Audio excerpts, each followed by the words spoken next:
அனைவருக்கும் வணக்கம். ஒரு ஜாதக கட்டத்தில் 12 பாவகங்களில் கிரகங்கள் நின்று திசை நடத்தும் பொழுது, ஏன்னா 12 பாவத்துலேயும் ஒவ்வொரு கிரகம் நின்று திசை நடத்தலாம். திசை நடத்துகிறப்ப இதற்கு என்ன பலன், இதை பற்றி இன்றைக்கி நம்ம விரிவாக பார்க்க போகிறோம். ஒரு ஜாதகத்தில் 1, 5, 9 ஆகிய இடங்களில், அதாவது 1, 5, 9 ஆகிய பாவங்களில் ஒரு கிரகம் நின்று திசை நடத்தும் பொழுது,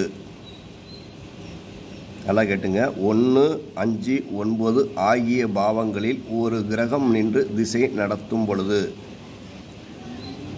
தன்னை பற்றிய சிந்தனை, தான் வாழ்க்கையில் முன்னேற வேண்டும், தனக்கு தேவையானதை சேர்த்து கொள்ள வேண்டும்,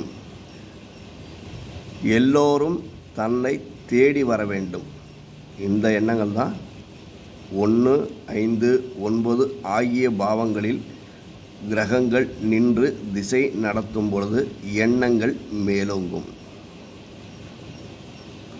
அடுத்தது 2, 6, 10 2, 6, 10 ஆகிய பாவங்களில் ஒரு கிரகம் நின்று திசை நடத்தும் பொழுது தான் செய்யும் தொழிலில் அதிக லாபங்கள், நிறைய பணம் சம்பாதிக்க வேண்டும். அடுத்தது 3, 7, 11 ஆகிய பாவங்களில் ஒரு கிரகம் நின்று திசை நடத்தும் பொழுது இவர்களுடைய ஆசை பேராசையாக இருக்கும். அப்போ இவர்கள் பொருள் ஈட்டினாலோ பணம் சம்பாதித்து வைத்திருந்தாலோ இந்த உலகத்தில் இருக்கும் அனைத்தையும், எல்லா சுகங்களையும் அனுபவித்து செயல்படுத்த வேண்டும் என்ற எண்ணம் இவர்களுடைய மனதில் ஏற்படும். அடுத்தது 4, 8, 12 ஆகிய பாவங்களில் ஒரு கிரகம் நின்று திசை நடத்தும் பொழுது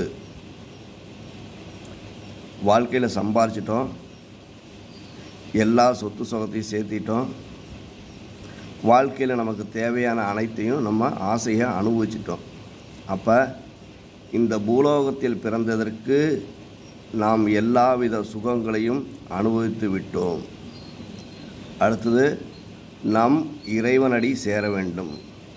அப்போ இந்த உடம்புலேருந்து நம்ம எப்போ உயிர் பிரியும், எப்போ நமக்கு இந்த பூமியிலிருந்து விடுதலை கிடைக்கும் அப்படிங்கிற எண்ணம் இவங்களுக்கு மேலோங்கும். அப்போ 12 பாவங்களில் ஒரு கிரகம் நின்று திசை நடத்தும் பொழுது ஏற்றத்தாழ்வுகள், எண்ணங்கள், செயல்பாடுகள் நிச்சயமாகவே மாறுபடும். நம்ம வீடியோ பிடிச்சிருந்தால் லைக் பண்ணுங்கள், மறக்காமல் ஷேர் பண்ணுங்கள், சப்ஸ்கிரைப் பண்ணுங்கள், பெல் பட்டன் அழுத்துங்க. நன்றி, வணக்கம்.